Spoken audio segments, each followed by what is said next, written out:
सोमवार के दिन की अष्टमी पढ़ने पर। कौन से दिन? सोमवार के दिन कौन सी तिथि? जम के बोलो। अष्टमी।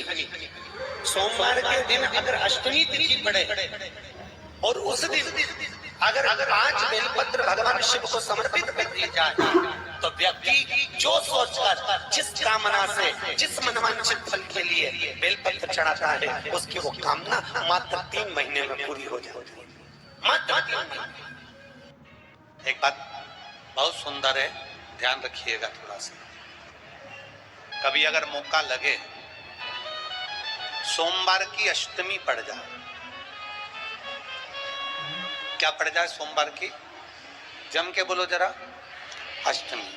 या तो सोमवार की अष्टमी पड़ जाए या हर महीने शिवरात्रि आती है, हर महीने आती है, या तो सोमवार की अष्टमी पड़ जाए या फिर सोमवार की शिवरात्रि पड़ जाए, हर महीने आती है।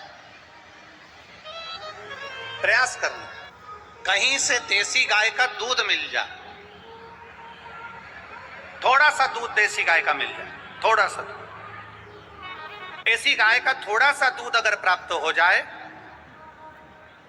बेलपत्री के पत्ते से दूध कटोरी में लेकर मात्र बेलपत्री के पत्रे से एक एक बूंद अगर दूध आप एक बूंद अगर ज्यादा ना मिला हो, 1 चम्मच भी अगर आपको दूध देसी गाय का मिल गया हो और सोमवार की अष्टमी पड़ जाए या सोमवार की जम के बोलो शिवरात्रि पड़ जाए, उसमें केवल अगर देसी गाय का दूध मिल जाए, जर्सी गाय का नहीं हो, देसी गाय का अगर दूध मिल जाए, बेलपत्री के पत्ते से तुम्हारे घर के अंदर अगर शिवलिंग है या मंदिर में शिवलिंग है या तुम्हारे नजदीक में कोई शिवलिंग है, उस पर बूंद बूंद एक एक बूंद अगर शिवलिंग पर दूध समर्पित कर रहे हो, श्री शिवाय नमस्तुभ्यम, नमः शिवाय या षडाक्षर मंत्र ओम नमः शिवाय या 33 अक्षर का मंत्र महामृत्युंजय मंत्र, इसका स्मरण कर कर शिव जी पर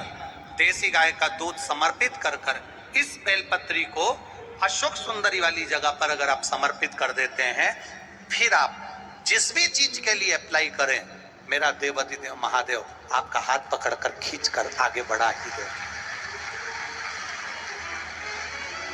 मेहनत करना,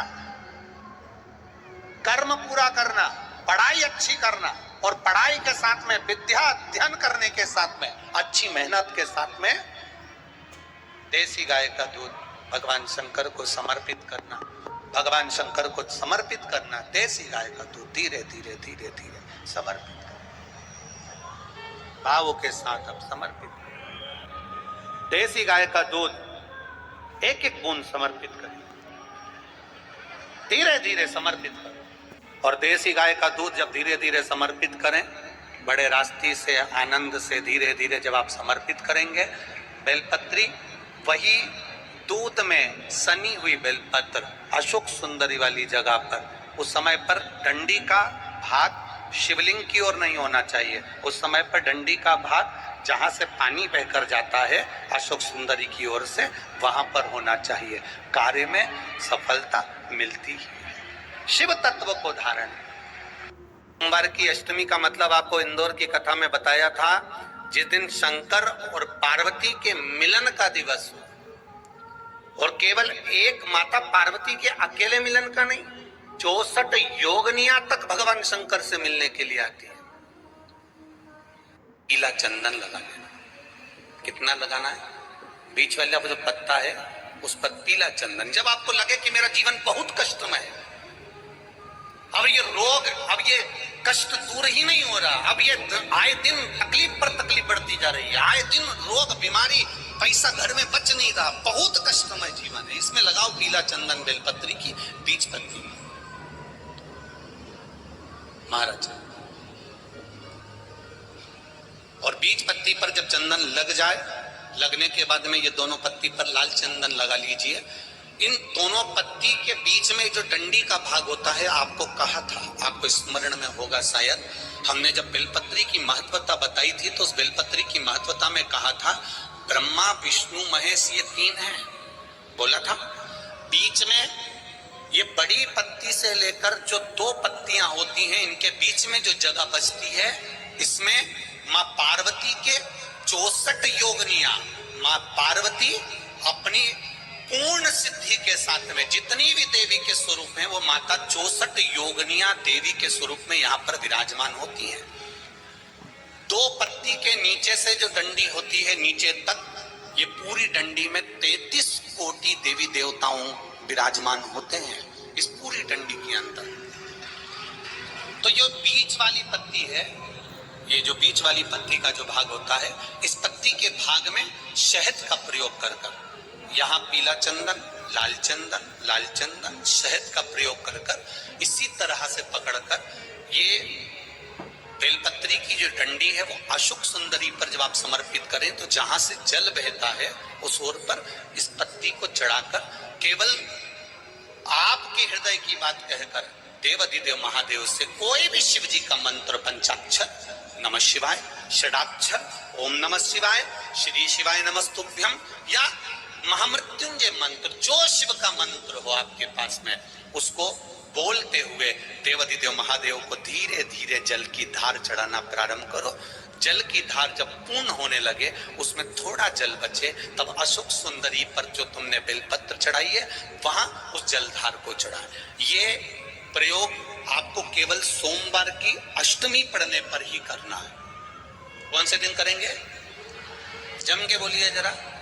सोमवार की अष्टमी पढ़ने पर यह प्रयोग करें और जल चढ़ाकर बाबा से विनती कर कर उसी बेलपत्र को वापस उठाकर कहीं जलाशय में या किसी पेड़ के नीचे विसर्जन कर दें और 1 लोटा जल वहां भी चढ़ा दें। बस निवेदन कर कर आ जाइए, मेरा बाबा 3 माह के अंदर हाथ जरूर पकड़ेगा और आपको दलदल से बाहर निकालेगा। बात और आपसे कहेंगे, उतारिए।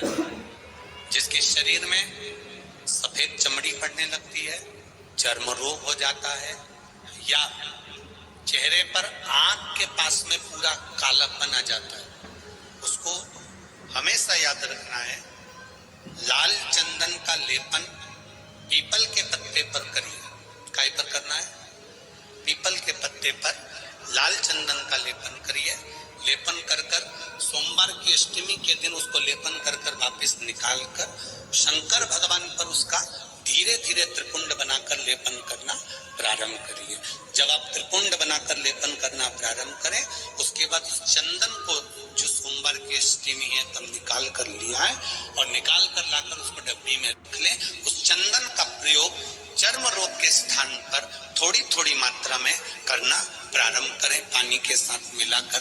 परंतु उस चंदन को केवल 6 से 7 दिन में प्रयोग करिएगा, ज्यादा नहीं, धीरे धीरे चमड़ी।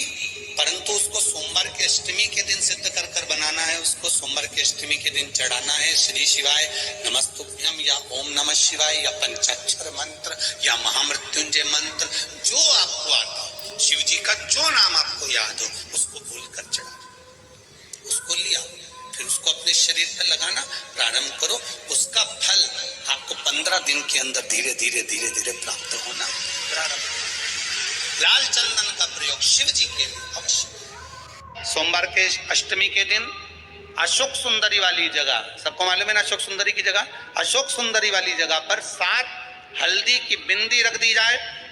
लड़का लड़की जिसका विवाह नहीं हुआ उसका हाथ रख दिया जाए और वही हाथ के छापे पीपल के वृक्ष पर 5 लगा दिए जाएं। महाराज 3 महीने में उसका विवाह पक्का हो जाता है। सोमवार की अष्टमी का इतना भाव है, सहज नहीं है। सोमवार की अष्टमी शिव और आद्य शक्ति का मिलन है। सोमवार की अष्टमी